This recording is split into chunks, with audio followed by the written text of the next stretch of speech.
Major जो उसकी जो रीज़न है या जो उसका हमें उसकी मैनिफेस्टेशन नज़र आती है वो मेजरली हमें इकोनॉमिक अफेयर्स के अंदर ही नज़र आती है, और क्योंकि वहीं पे ज़्यादा एक आप कह लें कि पावर भी लोकेटेड होती है, इंटरेस्ट उसी के अंदर, स्टेट्स का इंटरेस्ट भी उसी के अंदर लोकेटेड होता है। तो इसलिए फिर शायद ज़्यादा हमें ग्लोबलाइजेशन के जो मैनिफेस्टेशन है वो हम इकोनॉमिक हवालों से ही देखते हैं।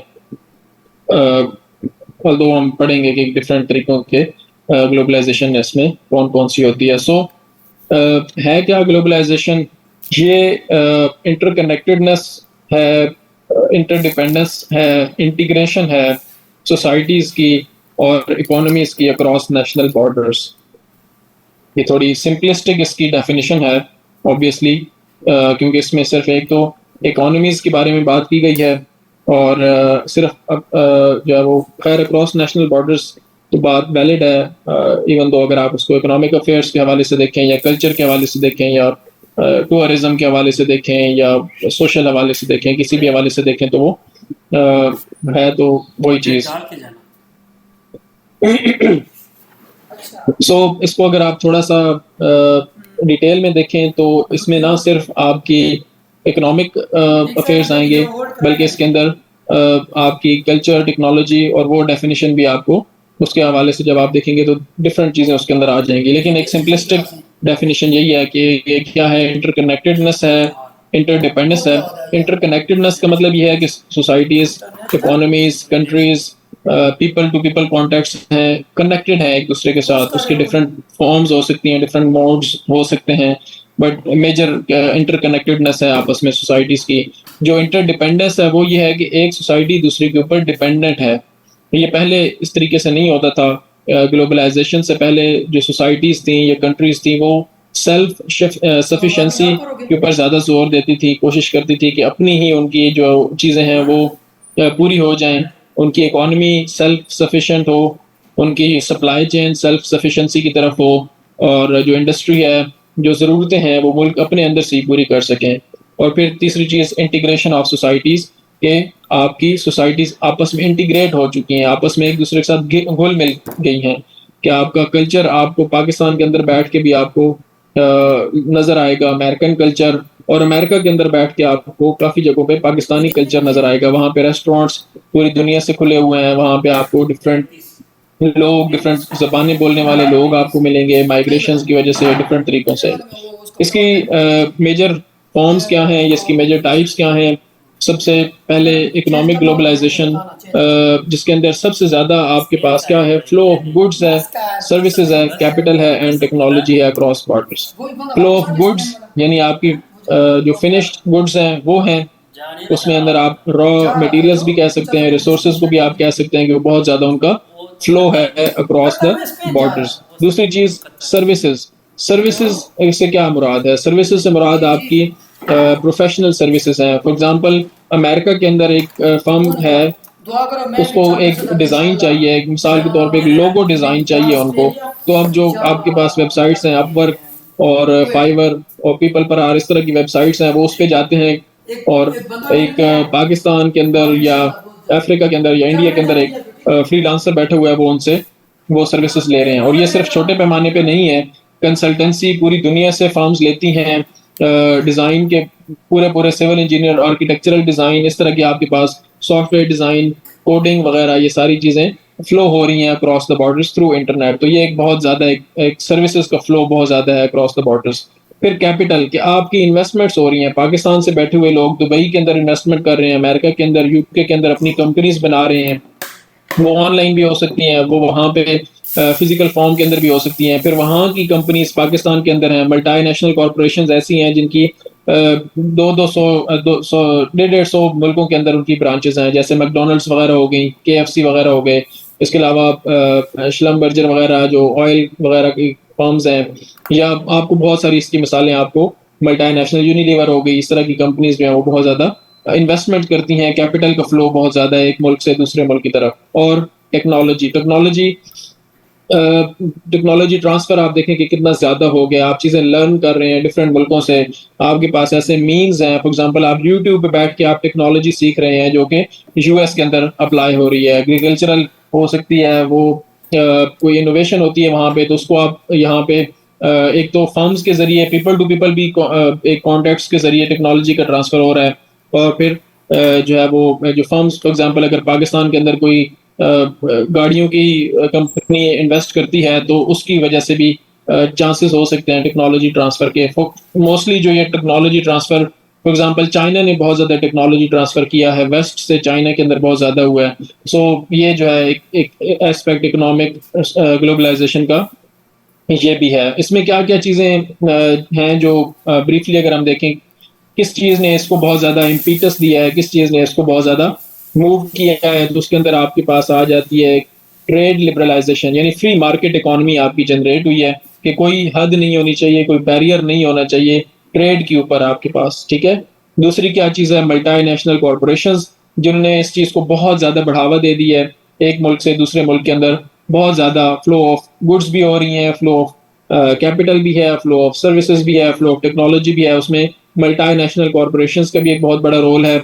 और फिर ट्रांसपोर्टेशन टेक्नोलॉजी के अंदर जो एडवांसमेंट हुई है, उसका भी एक बहुत ज़्यादा बड़ा हाल है। ट्रांसपोर्टेशन से मुराद आपकी पहले देखें कि ट्रांसपोर्टेशन मोड्स ऑफ ट्रांसपोर्टेशन में बहरी जहाज़ों के ज़रिए से ज़्यादा चीज़ें गुड्स होती थी ट्रांसफ़र एक मुल्क से दूसरे मुल्क। इंडिया से फॉर एग्जांपल अगर ब्रिटेन ने रिसोर्सेज लेके जानी होती थी तो वो बहरी जहाज़ों के ज़रिए, अभी भी खैर ट्रांसपोर्टेशन का जो मेजर चंक है वो सी के ज़रिए से ही हो रहा है। वो उसमें जो ट्रेड है या वो फ्लो ऑफ गुड्स है वो ज़्यादा उसी तरीके से ही हो रहा है, लेकिन अब उसके अंदर बहुत सारी ज़्यादा जिद्दत आ गई है। बहरी जहाज़ों के अंदर भी बहुत ज़्यादा जिद्दत आ गई है और साथ में एयर जो कार्गो है उसके अंदर भी बहुत ज़्यादा एक रुझान उसका भी बढ़ा है। और फिर कम्युनिकेशन टेक्नोलॉजीज़ आप ज़ाहिर है इंटरनेट एक सबसे बड़ी उसकी मिसाल है और सोशल मीडिया वगैरह आपका सिर्फ आपका एक कम्युनिकेशन डिवाइस ही नहीं है, वो उसका इकोनॉमी के ऊपर भी बहुत ज़्यादा असर है। अमेज़न का कारोबार पाकिस्तान से बैठ के लोग कर रहे हैं, तो वो कम्युनिकेशन टेक्नोलॉजी के ज़रिए से ही हो सकता है, उसके अलावा पॉसिबल नहीं है। इसी तरह जो कंपनीज़ हैं यूएस की, यूके की, दूसरे मुल्कों की, इंडिया की, चाइना की, वो दूसरे मुल्कों के अंदर इसलिए बिज़नेस कर पा रही हैं क्योंकि कम्युनिकेशन टेक्नोलॉजी बहुत स्ट्रॉन्ग है उनके पास। ऑनलाइन रियल टाइम में उनके पास डाटा भी आ जाता है, उनके पास सारी चीज़ें आ जाती हैं। ऑर्डर्स आप 1 सेकंड में ऑर्डर कर सकते हैं पाकिस्तान से बैठ के चाइना में, यूएस में, कहीं पे भी, और आपके पास चीज़ आपको अवेलेबल हो जाती है उसके थ्रू। दूसरे नंबर पे कल्चरल ग्लोबलाइजेशन है, उसमें क्या-क्या चीज़ें आएँगी, आइडियाज़ बहुत ज़्यादा स्प्रेड हुए हैं। आप उसकी बहुत सारी मिसालें देख सकते हैं। यूएस के आइडिया फॉर एग्ज़ाम्पल डेमोक्रेसी, एक आप माइक्रो लेवल पे देखें, अगर मेजर लेवल पे देखें तो डेमोक्रेसी का आइडिया एक स्प्रेड हुआ है, कैपिटलिज़्म का आइडिया स्प्रेड हुआ है, लेकिन उसके अलावा और भी बहुत सारे आइडियाज़ हैं जो स्प्रेड हुए हैं कि किस तरह से आपने कंपनीज़ फॉर एग्ज़ाम्पल किस तरह से बनानी है, कॉर्पोरेशन का स्ट्रक्चर किस तरह से होगा, ये एक डिफरेंट चीज़ें हैं। फिर वैल्यूज़, क्या आपकी फॉर एग्ज़ाम्पल एक एथिकल या आप प्रोफेशनल वैल्यूज़ हैं जो आप मल्टीनेशनल कॉर्पोरेशंस के अंदर देखते हैं, वहाँ पे काम करने का एक स्टाइल है, वो यूएस के लोगों का डिफरेंट है, तो उससे पाकिस्तान के लोग भी सीखेंगे। जो लोग मल्टीनेशनल कॉर्पोरेशंस के अंदर काम करेंगे तो वो प्रोफेशनल वैल्यूज़ सीखेंगे। इसी तरह लैंग्वेज हो गई, कल्चरल प्रैक्टिसेस हो गई, मूवीज़ के ज़रिए से ये बहुत ज़्यादा बढ़ी है, मीडिया के ज़रिए, इंटरनेट के ज़रिए, सोशल मीडिया के ज़रिए। फिर आप देखते हैं म्यूज़िक आप सुनते हैं, यूएस का भी, यूके का भी, पूरी दुनिया से आप म्यूज़िक सुन रहे हैं, उनकी मूवीज़ देख रहे हैं, उनका लिटरेचर पढ़ रहे हैं। सो ये कल्चरल ग्लोबलाइज़ेशन है कि आपको पूरी दुनिया में लैंग्वेज उसमें एक बहुत बड़ा पार्ट प्ले करती है और ख़ास तौर पे उसके अंदर इंग्लिश लैंग्वेज का एक बहुत बड़ा रोल है कि उसकी वजह से आप पूरी दुनिया में कहीं पे भी आप जाते हैं तो एक आप लोगों के साथ इंटरेक्ट कर सकते हैं और लोग आपकी बात को समझ सकते हैं। तो एक मीडियम ऑफ कम्युनिकेशन बहुत ज़बरदस्त किस्म का एस्टैब्लिश हो गया आपका लैंग्वेज के ज़रिए से, और वो लैंग्वेज ज़ाहिर है कल्चर का ही हिस्सा है। फिर पॉलिटिकल ग्लोबलाइजेशन से क्या मुराद है? पॉलिटिकल ग्लोबलाइजेशन आपकी है इंटरनेशनल ऑर्गेनाइजेशंस के थ्रू। इससे पहले अगर आप 100 साल पहले की अगर आप बात करते हैं तो बहुत कम इंटरनेशनल ऑर्गेनाइजेशंस थी। ऐसा नहीं है कि बिल्कुल कोई ऑर्गेनाइजेशन एग्जिस्ट ही नहीं करती थी। अराउंड 40 टू 50 ऑर्गेनाइजेशंस आपको इंटरनेशनल ऑर्गेनाइजेशंस वर्ल्ड वॉर 1 से पहले भी एग्जिस्ट करती थी। और एक जो कांग्रेस ऑफ वियना के बाद कॉन्सर्ट ऑफ यूरोप, तो उसमें मेजर पार्ट्स थी, 5 मेजर पार्ट्स उसके अंदर शामिल थी, तो वो भी एक तरह से लूज एक ऑर्गेनाइजेशन आप उसको कह सकते हैं, जहाँ पे बैठ के मुख्तलिफ पार्ट्स डिफरेंट डिसीजंस किए करते थे। लेकिन अब जो है वो बहुत ज़्यादा बढ़ गई है, उसकी जो उसका इन्फ्लुएंस है बहुत ज़्यादा बढ़ गया इंटरनेशनल ऑर्गेनाइजेशंस का, और स्टेट्स के ऊपर, लोगों के ऊपर, उनका बहुत ज़्यादा असर पड़ने लग गया है। ह्यूमन राइट्स के हवाले से अगर आप बात करें तो उसका बहुत ज़्यादा असर है। इसी तरह से जो स्टैंडर्ड्स हैं, फॉर एग्ज़ाम्पल आप अगर आप इंजीनियरिंग के अंदर देखते हैं तो आपको American society of mechanical engineers for example अगर आप में कोई वो है, या इलेक्ट्रिकल इंजीनियर्स IEEE उनकी है, तो उसके स्टैंडर्ड्स आपकी यूनिवर्सिटीज़ के अंदर भी आ रहे हैं। वो इंटरनेशनल ऑर्गेनाइज़ेशंस हैं, प्रोफेशनल ऑर्गेनाइज़ेशंस हैं जिनका एक इन्फ्लुएंस बहुत ज़्यादा है। तो वो स्टैंडर्ड्स आपको ISO फॉर एग्ज़ाम्पल जिस तरह से ISO 9001 सर्टिफिकेशन आपकी आप वहीं से रूल्स उनके अमेरिका से हैं, तो वो भी एक इंटरनेशनल ऑर्गेनाइजेशन है जो प्रोफेशनल लेवल पे काम करती है। फिर इसी तरह से ट्रीटीज बहुत ज़्यादा साइन हुई हैं और उनका एक मल्टीलैटरल उनका एक एस्पेक्ट है जिसकी वजह से एक पॉलिटिकल ग्लोबलाइजेशन आप उसको कह सकते हैं कि इस लेवल पे पहले इस तरीके से एग्रीमेंट्स ट्रीटीज नहीं होते थे नेशनल गवर्नमेंट्स के दरमियान में, डिफरेंट स्टेट्स के दरमियान में, जिनको उनको एडहेयर करना पड़ता था। फैटफ उसकी एक मिसाल है कि आप उसकी किस तरीके से पाकिस्तान को उसके सारी शराइत माननी पड़ी, अदरवाइज पाकिस्तान के लिए मुश्किल हो रहा था अपनी इकोनॉमी के हवाले से वाइड लिस्ट होना। सो ये इंटरनेशनल ऑर्गेनाइजेशंस का जो एक पॉलिटिकल इन्फ्लुएंस है ये बहुत ज़्यादा बढ़ गया है ग्लोबलाइजेशन की वजह से।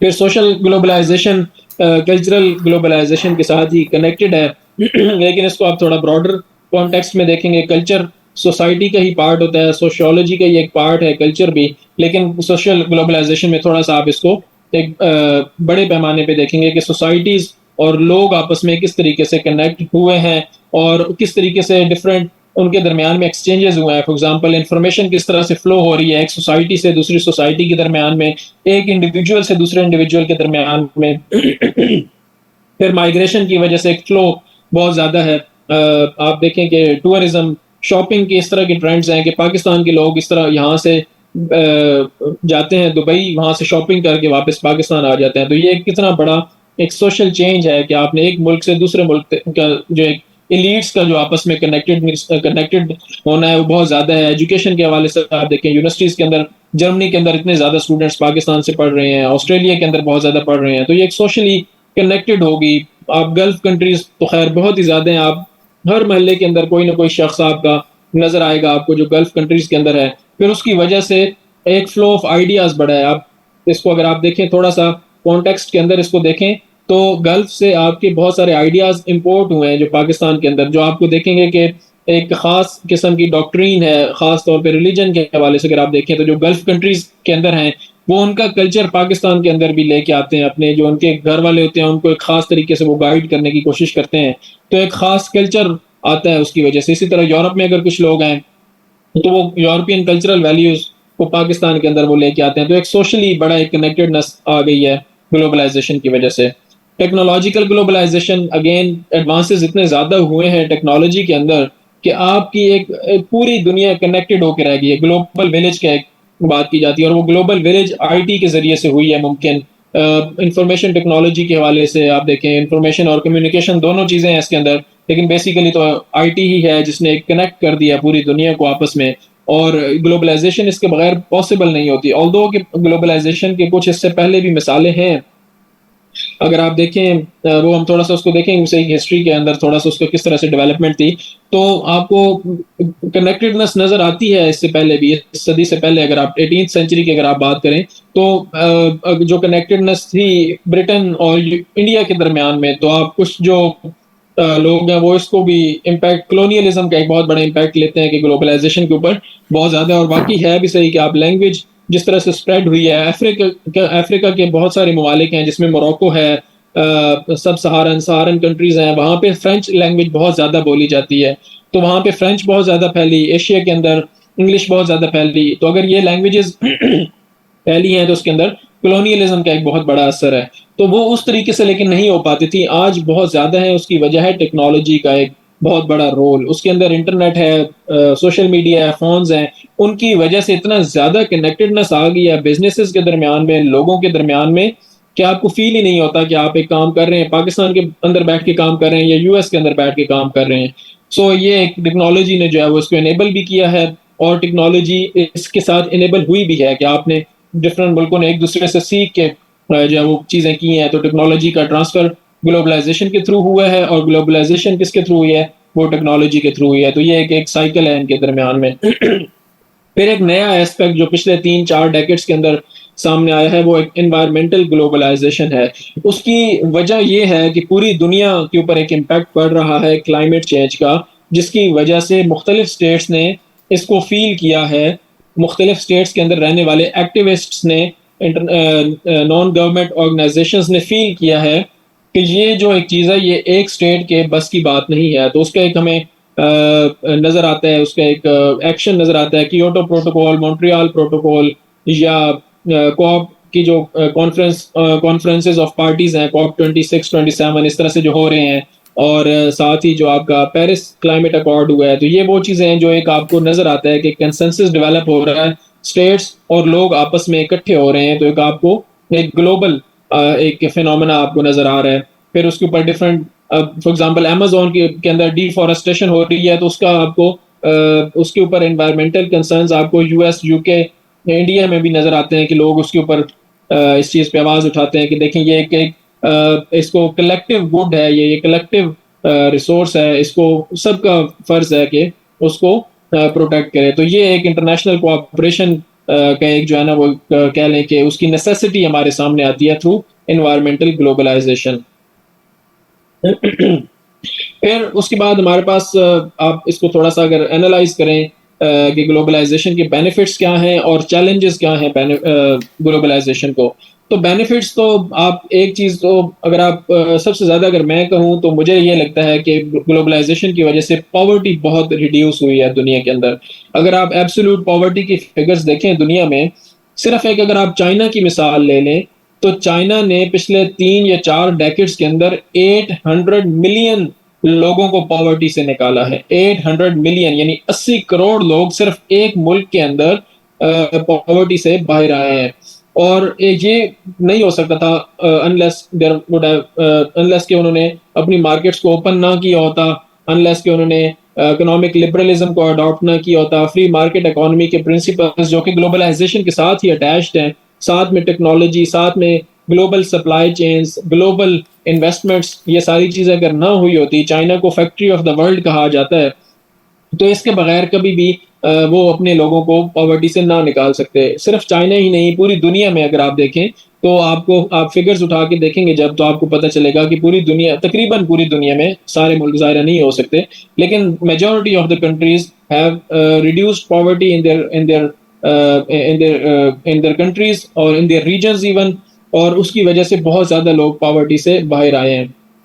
फिर उसके साथ-साथ इकोनॉमिक ग्रोथ ज़ाहिर है हुई, तो उसी की वजह से पॉवर्टी रिडक्शन हुई। फिर आपको एक टैलेंट पूल आपके पास सामने आया पूरी दुनिया से। आपके पास पहले अगर आप अमेरिका में रहते थे, अमेरिका के बारे में ये कहा जाता है, ऑल्दो कि ऑफ़िशियल बात नहीं है, लेकिन ये एक परसेप्शन है कि अमेरिकन्स जो हैं वो मैथमेटिक्स में इतने अच्छे नहीं हैं। तो उन्होंने क्या किया कि उन्होंने बजाय इसके कि वो मैथमेटिक्स पे ज़ोर देते, उन्होंने बाहर से लोग लेके आने शुरू कर दिए। उनको फुल ब्राइट स्कॉलर्स उन्होंने अपने बुलवाए, बाहर से स्कॉलरशिप्स दिए, ये सारी चीज़ें करके। इंडिया से बहुत ज़्यादा लोग अब आपको नज़र आते हैं यूएस के अंदर काम करते हुए। कोरिया से बहुत ज़्यादा लोग हैं, जापान से जो बहुत ज़्यादा लोग हैं, चाइना से, इवन रशिया से बहुत ज़्यादा लोग हैं जो यूएस के अंदर काम कर रहे हैं। तो ये आपके पास एक ग्लोबल पूल आ गया, और उसका जो नेक्स्ट स्टेप है वो आजकल हमारे पास है सर्विसेज के हवाले से, खास तौर पे कि मैंने आपको बताया कि पाकिस्तान के अंदर बैठ के आप यूएस का काम कर रहे हैं। यूएस की कोई फर्म है तो वो आपसे पाकिस्तान के अंदर बैठ के आप उनका काम कर रहे हैं। तो ये एक नेक्स्ट आपके पास एक लेवल आ गया कि आपके पास एक ग्लोबल टैलेंट पूल आ गया आपके एक्सेस के अंदर। तो आप पहले आपके पास एक बंदा होता था लोकल, उससे ही आप काम करवाते थे। इस वक्त आपके पास ऑप्शन है कि आप पूरी ऑल्दो कि इसमें बहुत सारी चीज़ें हैं जो अभी ऐड नहीं हुई, जो फिजिकल चीज़ें हैं, जो फिजिकल स्किल्स हैं, वो अभी भी आपको लोकल ही हायर करना पड़ता है। लेकिन बहुत सारी ऐसी चीज़ें हैं, खास तौर पे जब दुनिया अब और ज़्यादा एडवांसमेंट की तरफ जा रही है और जो टेक्नोलॉजी है वो बहुत ज़्यादा बढ़ती जा रही है, तो आपके पास सर्विसेज का जो फ्लो है वो आपके पास एक ग्लोबल टैलेंट पूल आप इसको कह सकते हैं। साथ में गुड्स भी ऑब्वियसली आप पाकिस्तान के अंदर बैठ के अमेरिका की चीज़ें मंगवा सकते हैं। आप सिर्फ नहीं मंगवा सकते, पाकिस्तान की स्टेट के लेवल पे अगर आप देखें तो मेडिसिन आ रही हैं, वैक्सीन्स जिस तरह से आई हैं पिछले कुछ अरसे में, पूरी दुनिया से आपके पास हेल्थ का इक्विपमेंट आ रहा है, स्पोर्ट्स के इक्विपमेंट आ रहे हैं, टेक्नोलॉजी आ रही है, आपके पास गैजेट्स आ रही हैं, फ़ोन्स आ रहे हैं, गाड़ियाँ आ रही हैं। ये सारी चीज़ें पॉसिबल तभी हुई हैं कि एक आपकी एक मार्केट ओपन हो गई है, एक ग्लोबल इकोनॉमी जो कि ग्लोबलाइज़ेशन की सूरत में आपके पास आई है। अदरवाइज़ ये सारी चीज़ें आपके पास एक्सेस में नहीं थी। फिर कम्युनिकेशन इम्प्रूव हुई है, ऑब्वियसली कल्चरल एक्सचेंजेस बढ़े हैं जिसकी वजह से दुनिया में देखिए आप जब भी किसी शख्स के साथ टाइम स्पेंड करते हैं तो आपको उसके बारे में जो रवैया होता है, ये जो आपकी उसके बारे में सोच होती है वो बदली हो जाती है। आप उसको अपने जैसा एक इंसान समझने लग जाते हैं। अगर आपने कभी किसी दूसरे रिलीजन वाले बंदे से मुलाकात नहीं की, तो आप हमेशा उनके बारे में डिफरेंट एप्रीहेंशंस रखते हैं, डिफरेंट आपकी उनके बारे में नेगेटिविटीज़ होती हैं। उनकी आपके बारे में होती हैं, आप उनके बारे में होती हैं। तो जब आप किसी ख़ास कम्युनिटी के साथ इंटरैक्ट करना शुरू करते हैं, तो आपकी वो एप्रीहेंशंस दूर होना शुरू हो जाती हैं। तो वो कल्चरल एक्सचेंज का जो है वो एक बहुत बड़ा इसका फ़ायदा हुआ है। उसका जो सेंटर है वो हम उसको यूरोप कहेंगे क्योंकि उन्होंने बहुत ज़्यादा ओपन की, टूरिज़्म के हवाले से उन्होंने चीज़ें की, एजुकेशन के लिए उन्होंने अपॉर्च्युनिटीज़ दी और यानी नेशनैलिटी उन्होंने ऑफ़र की आपको कि अगर आप स्किल्ड हैं, आप वहाँ पे जाके रहते हैं, तो वो आपको नेशनैलिटी ऑफ़र कर देते हैं। तो एक डाइवर्सिटी बहुत ज़्यादा आई, कल्चरल डाइवर्सिटी, कल्चरल एक्सचेंज बहुत ज़्यादा बढ़ा और फिर मैंने आपको पॉवर्टी के बारे में बताया कि काफ़ी सारे रीजन्स हैं दुनिया के अंदर जिसमें ये पॉवर्टी रिडक्शन हुई है थ्रू ग्लोबलाइज़ेशन। अब चैलेंजेस क्या हैं ग्लोबलाइज़ेशन के? इसके अंदर जो सबसे बड़ा आपको चैलेंज नज़र आता है ना, मैंने आपको पॉवर्टी रिडक्शन के बारे में तो बता दिया, लेकिन क्या पॉवर्टी रिडक्शन से कोई और प्रॉब्लम्स भी अराइज़ हुई हैं? तो वो कैपिटलिज़्म की एक इन्हेरेंट प्रॉब्लम है इनइक्वालिटी। अनलेस कि उसको कंट्रोल ना किया जाए या उसके अंदर कुछ चीज़ें इम्प्रूवमेंट्स ना की जाएँ, कैपिटलिस्ट सिस्टम का ये एक फ्लॉ होता है कि उसमें गरीब से गरीब तर होता जाता है क्योंकि उसके पास कैपिटल होता नहीं है। तो इसलिए उसको मार्क्सिस्ट कहते हैं कि वो एक्सप्लॉयटेशन होती है। लेकिन जो लिबरल इकोनॉमिस्ट्स हैं वो उसको एक नेचुरल प्रोसेस का करार देते हैं कि जी आप भी क्योंकि आपके पास ज़ाहिर है रिसोर्सेज़ कम होती हैं तो जो जो कैपिटलिस्ट है उसने तो प्रॉफ़िट बनाना है, उसका प्रॉफ़िट आहिस्ता-आहिस्ता बढ़ता जाएगा, ग्रो करेगा। तो इनइक्वालिटी हमेशा आपकी कैपिटलिस्ट सोसाइटीज़ के अंदर ग्रो करती है अनलेस कि आप उसके अंदर कुछ मेजर्स लेके उसको कम करने की कोशिश ना करें। तो ग्लोबलाइज़ेशन क्योंकि लिबरल इकोनॉमिक मॉडल के ऊपर बेस्ड है, तो इनइक्वालिटी तो ऑब्वियसली बढ़ी है, आप उसको फ़ील कर सकते हैं। उसके अगर आप नंबर्स लें डिफरेंट जो वर्ल्ड इकोनॉमिक फोरम की आप उसके नंबर्स ले लें, अभी मेरे ज़हन में नहीं है, अगर आप इनको ऐड करना चाहें तो बिल्कुल कर सकते हैं। द इकोनॉमिस्ट के इसके अंदर सर्वे आपको मिल जाएँगे। तो जो इनइक्वालिटी है उसके अंदर इज़ाफ़ा हुआ है, ग्लोबलाइज़ेशन उसका मतलब उसका एक ज़रिया है। उसकी रीज़न ये है कि जब आपके पास कैपिटल था और आपके पास इंटरनेशनल मार्केट ओपन हो गई, आपके पास बहुत ज़्यादा ऑप्शंस आ गई, तो आपने उस कैपिटल को इस्तेमाल करके पैसा कमाया, तो जिनके पास कैपिटल नहीं था वो बहुत पीछे रह गए। तो बहुत ज़्यादा कुछ लोगों के पास दौलत बहुत ज़्यादा आ गई और कुछ लोगों के पास फिर जो है वो गुर्बत उनकी ऑल्दो कि वो उनकी एब्सोल्यूट पॉवर्टी कम हुई है। अगर आप देखें ना पाकिस्तान के अंदर भी अगर आप अंदाज़ा लगाएँ कि पहले लोग साइकिलों पे होते थे, अब आपको गरीब लोग भी मोटरसाइकिलों पे नज़र आते हैं। यानी स्टैंडर्ड ऑफ लिविंग इम्प्रूव हुआ है। जो एब्सोल्यूट टर्म्स में पॉवर्टी है वो रिड्यूस हुई है, लेकिन रिलेटिव टर्म्स के अंदर फिर जब आप जाते हैं ना, तो फिर वहाँ पे आपको इनइक्वालिटी की प्रॉब्लम नज़र आती है। यानी पहले एक बंदे के पास ₹10,000 सैलरी थी, अब उसके पास 30,000 सैलरी आ गई है, लेकिन उसके साथ जो दूसरा बंदा था जिसकी पहले इनकम 1 लाख थी, अब उसकी इनकम 15 लाख हो गई है। तो उनके दरमियान में जो डिफरेंस है वो बढ़ गया है। तो ये इनइक्वालिटी का प्रॉब्लम है। एब्सोल्यूट टर्म्स के अंदर पॉवर्टी रिड्यूस हुई है, लेकिन रिलेटिव टर्म्स के अंदर इनइक्वालिटी बढ़ी है। फिर कल्चरल होमोजेनाइजेशन का एक कॉन्सेप्ट है। लोग कहते हैं कि देखें, आपके अंदर कल्चरल डाइवर्सिटी खत्म हुई है। मिसाल के तौर पे पाकिस्तान के अंदर लैंग्वेज, अब जो एलीट्स की लैंग्वेज है वो इंग्लिश हो गई है। तो आपकी अपनी जो लैंग्वेजेस थी पंजाबी, सिंधी, सराइकी, बलोची, हिंदको वगैरह, इस तरह की जो सारी लैंग्वेजेस हैं, पश्तो, ठीक है? तो ये इनकी अहमियत कम हो गई है। आपकी इंग्लिश जो है इंटरनेशनल मार्केट के अंदर आपने अगर काम करना है तो आपको इंग्लिश की ज़रूरत है, ठीक है? अगर आपने मुल्क के अंदर काम चलाना है तो अब क्योंकि इंटरकनेक्टेडनेस इतनी ज़्यादा हो गई है कि पाकिस्तान के लिए एक मजबूरी बन गई है इंग्लिश को अपने लिए अडॉप्ट करना। एक तो हमारे पास और उसकी खैर एक पूरी डिबेट है, उसमें आप हम नहीं जाते। तो कल्चरल होमोजेनाइजेशन बहुत ज़्यादा हो गई है कि आपकी लैंग्वेजेस कम होती जा रही हैं, कल्चर एक्सटिंक्ट होते जा रहे हैं। बहुत सारे ऐसे कल्चर्स हैं जो आहिस्ता-आहिस्ता टाइम के साथ-साथ लिबास आप देखें कि पाकिस्तान के अंदर भी आपको वही लोग लिबास पहनते हुए नज़र आते हैं जो अमेरिका के अंदर हैं। तो ये एक होमोजेनाइजेशन का एक जो है वो प्रॉब्लम ग्लोबलाइजेशन की वजह से हुआ है। फिर एक एनवायरमेंटल डिग्रेडेशन का एक जो है वो बहुत बड़ा एतराज़ है ग्लोबलाइजेशन के ऊपर। ये कैपिटलिज्म के ऊपर भी है और ग्लोबलाइजेशन के ऊपर ऑब्वियसली है कि एनवायरमेंट प्रोटेक्शन के हवाले से इनफ मेजर्स नहीं लिए गए। जब बिज़नेस बहुत बढ़ गया, मल्टीनेशनल कॉर्पोरेशंस बहुत ज़्यादा बढ़ गई, तो इकोनॉमिक एक्टिविटी बहुत ज़्यादा बढ़ गई। एक कोट है कि a person who believes that you can grow indefinitely is either a madman or an economist. एक ये मिजाइये से एक पन है कि कोई अगर ऐसा बंदा है जो ये समझता है कि आप इन्फिनिटली जो है ना इन्फिनिट इकोनॉमिक ग्रोथ कर सकते हैं, तो या तो आप पागल हैं या फिर ऐसा बंदा कोई इकोनॉमिस्ट ही हो सकता है जो इस तरह की बातें सोचता है।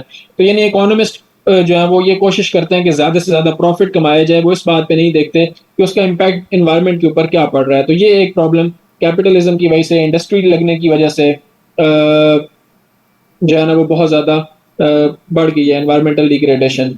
फिर इरोजन ऑफ नेशनल सॉवरेनिटी। अब देखें, अब आपने थोड़ा-सा यहाँ पे मैं आपको थोड़ा-सा गाइड इस तरीके से कर दूँ, आपके पास क्वेश्चन आ जाता है बेनिफिट्स और चैलेंजेस ऑफ ग्लोबलाइज़ेशन। तो आपने तो मेरे पास जब ये लेक्चर ले रहे हैं, तो आप पढ़ रहे हैं ग्लोबलाइज़ेशन के हवाले से और आपको मैंने ये बिल्कुल छोटे-छोटे 2 पॉइंट्स बताए हैं, बेनिफिट्स और चैलेंजेस के, ठीक है? तो आपके पास पेपर में क्वेश्चन आ जाता है, आप कहते हैं सर आपने तो पढ़ाया ही नहीं था, आपने तो बस 2 पॉइंट्स बताए थे और तो आपने कुछ इसके बारे में बताया ही नहीं था।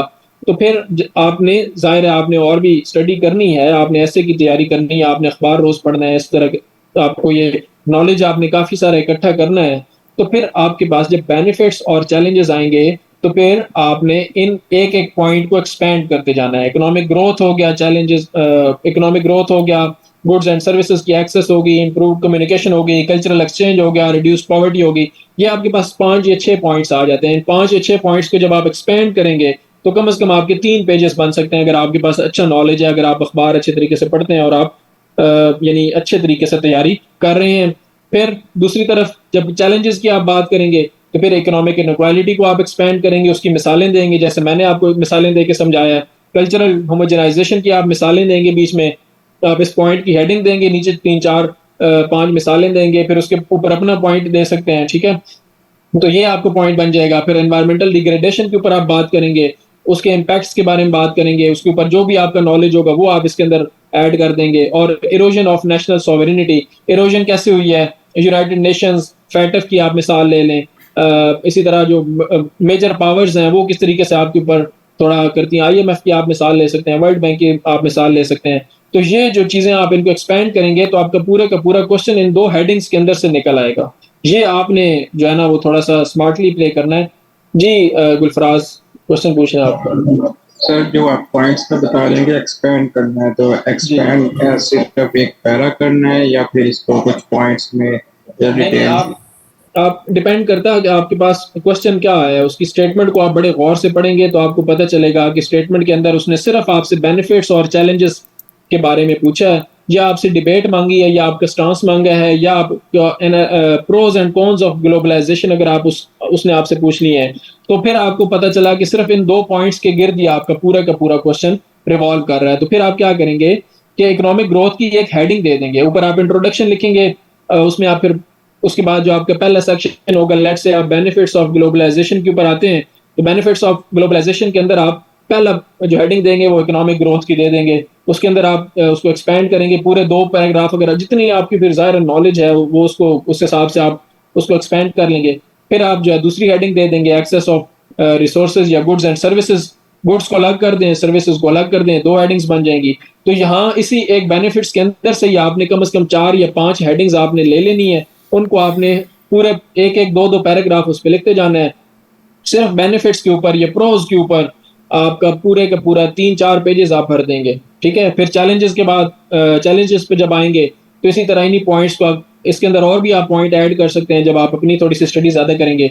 तो फिर आप इनको भी इसी तरीके से एक्सपैंड करते जाएँगे। 3-4 पेजेस आपके सिर्फ चैलेंजेस ऑफ ग्लोबलाइजेशन बन जाएँगे इन पैराज़ के ज़रिए से, इन जो है ना आपके हेडिंग्स के ज़रिए से। ये आपकी पूरे का पूरा सब्जेक्ट है। कल्चरल होमोजेनाइजेशन की अगर आप सिर्फ बात करें, उसके ऊपर आप पूरा क्वेश्चन लिख सकते हैं। आप उसके ऊपर 7-8 पेजेस लिख सकते हैं। अगर आपके पास अच्छा नॉलेज है, आप अखबार भी रोज़ पढ़ते हैं, यूट्यूब से आप अच्छे CNN, अल जज़ीरा वगैरह को अच्छे तरीके से सुनते हैं, उनकी डिबेट्स को सुनते हैं, यूट्यूब के ऊपर अपने डिफरेंट अच्छे चैनल्स को सब्सक्राइब किया हुआ है, तो आपके पास कल्चरल होमोजेनाइजेशन के ऊपर इतना नॉलेज होना चाहिए कि 3-4 पेजेस तो आप इसी पे लिख सकें, ठीक है?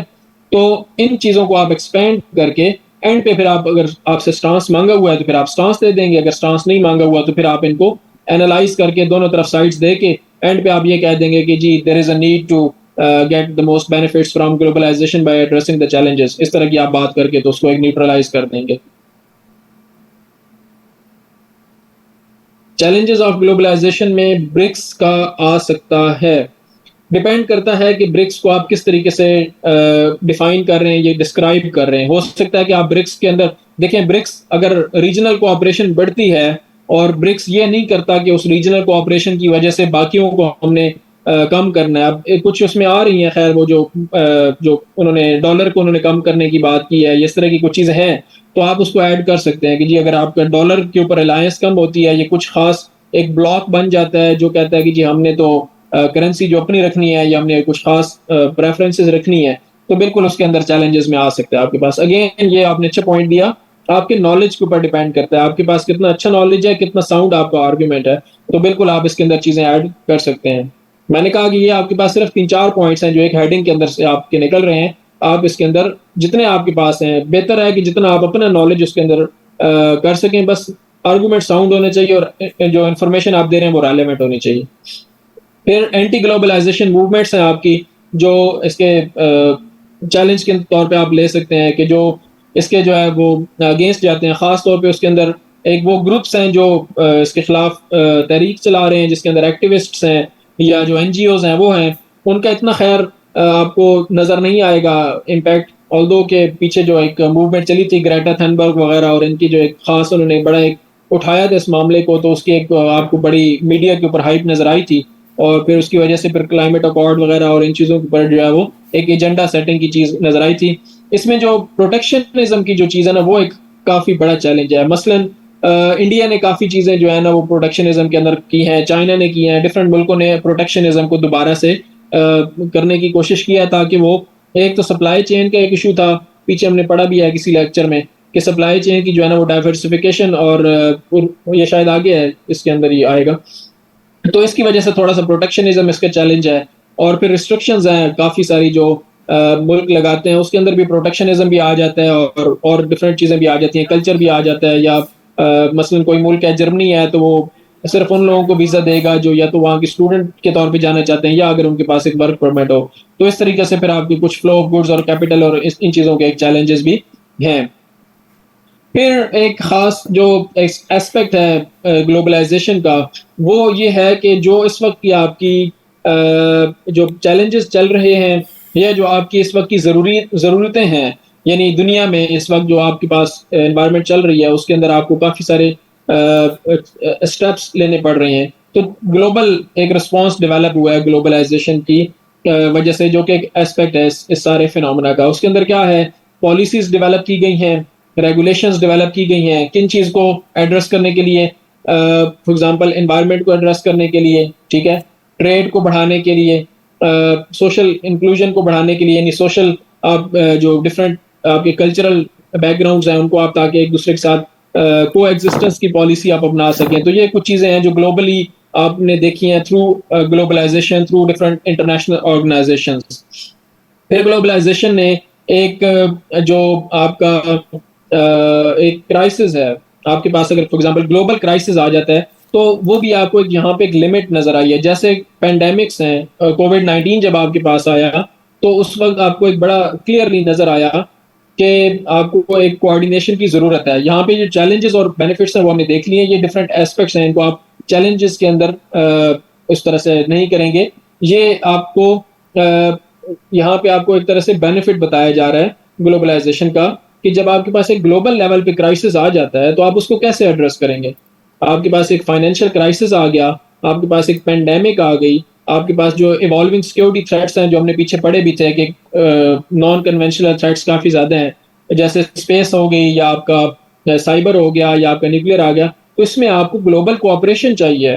तो ग्लोबल क्राइसिस जब भी आते हैं, तो ऑल्दो कि कहा जाता है कि कोविड-19 जो है उसने ग्लोबलाइजेशन को काफ़ी इम्पैक्ट किया है, लेकिन साथ ही आपको ये भी पता चला कि ग्लोबलाइजेशन बड़ी ज़रूरी है towards cooperation of different countries, जिसमें आपको बड़ा कोऑर्डिनेटेड किस्म का रिस्पॉन्स चाहिए होता है। क्लाइमेट चेंज इसी तरह से एक्सपोज कर रहा है स्टेट्स की लिमिटेशंस को, कि एक स्टेट डील नहीं कर सकती। अगर इंडिया बहुत ज़्यादा कोल बर्न कर रहा है, तो उसका इम्पैक्ट पाकिस्तान के ऊपर पड़ रहा है, पाकिस्तान उसको डील नहीं कर सकता अनलेस के ग्लोबल उसके ऊपर एक खास रिस्पॉन्स हो, ठीक है? तो इस तरीके से आपको पता चला कि ग्लोबलाइजेशन भी आपके लिए ज़रूरी है।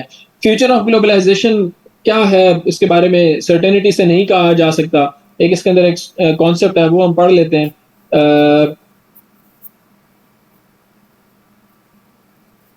ग्लोबलाइजेशन की एक बात हो रही है।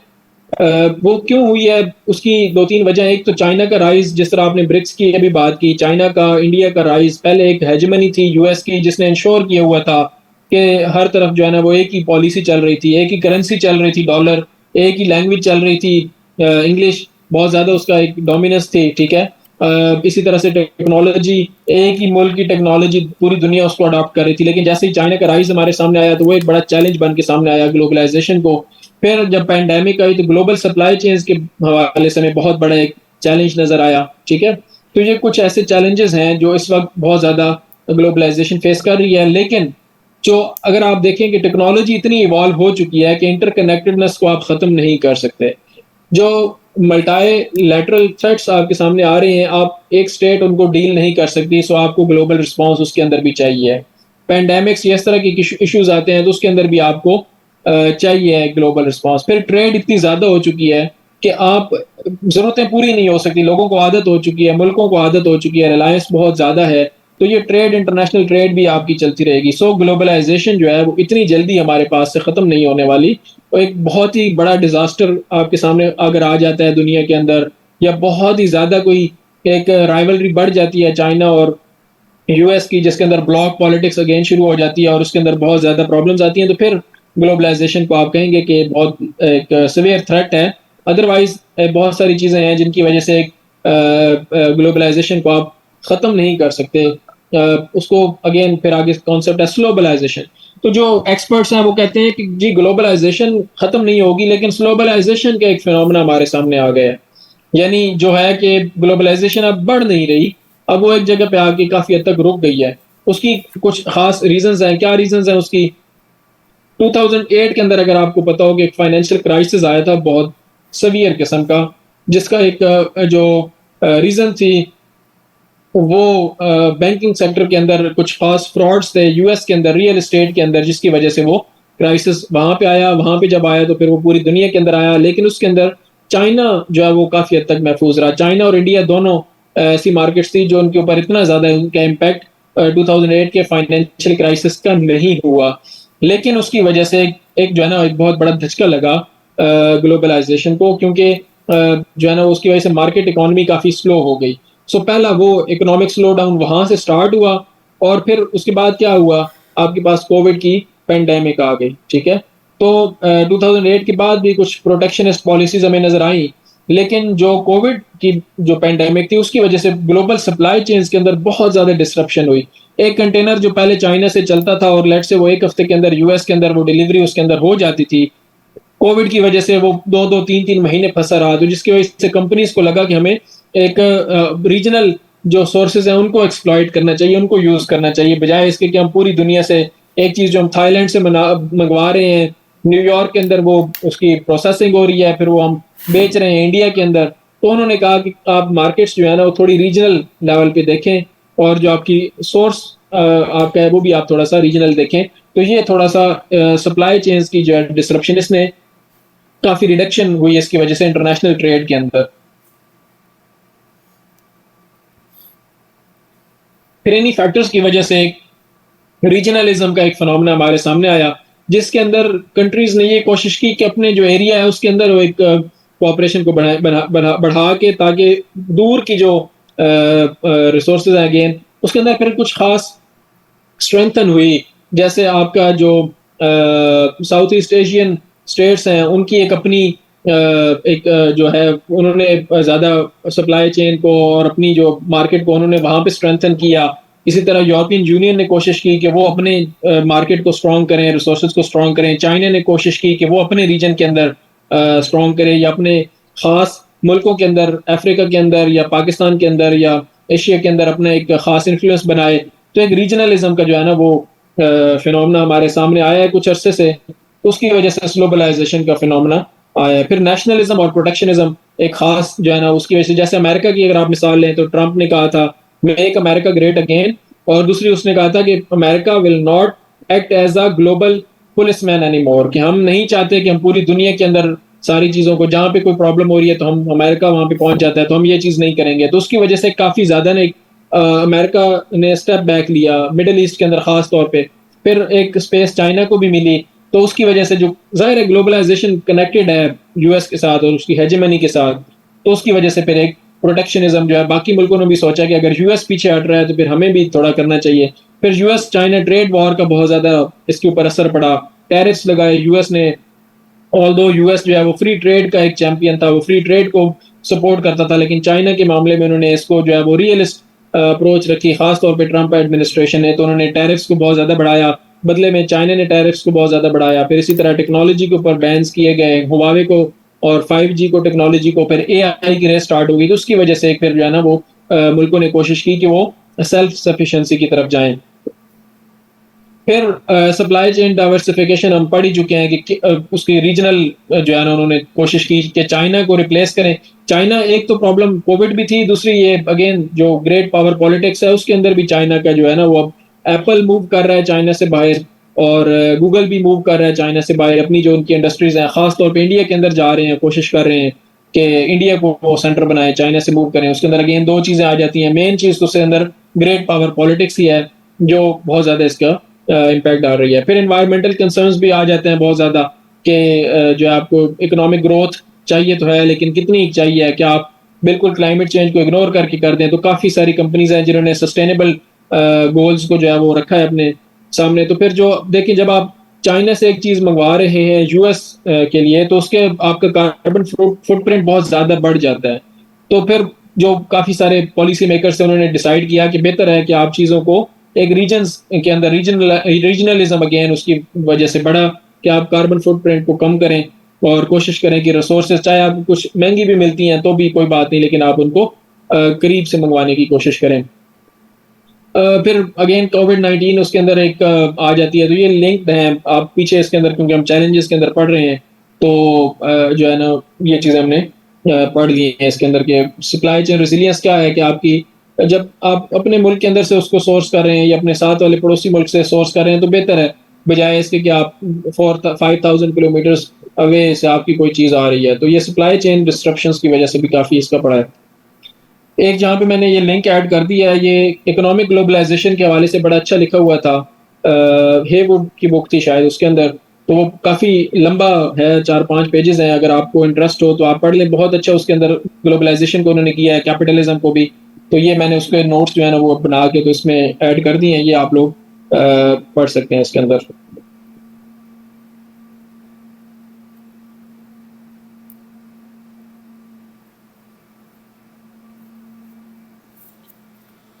फिर नेक्स्ट हमारा जो टॉपिक है वो है नेशनलिज्म का। यहाँ तक अगर आपका कोई क्वेश्चन है वो आप अभी पूछ लें, फिर उसके बाद हम कर लेते हैं नेशनलिज्म का। अगर नहीं है तो फिर हम मूव करते हैं।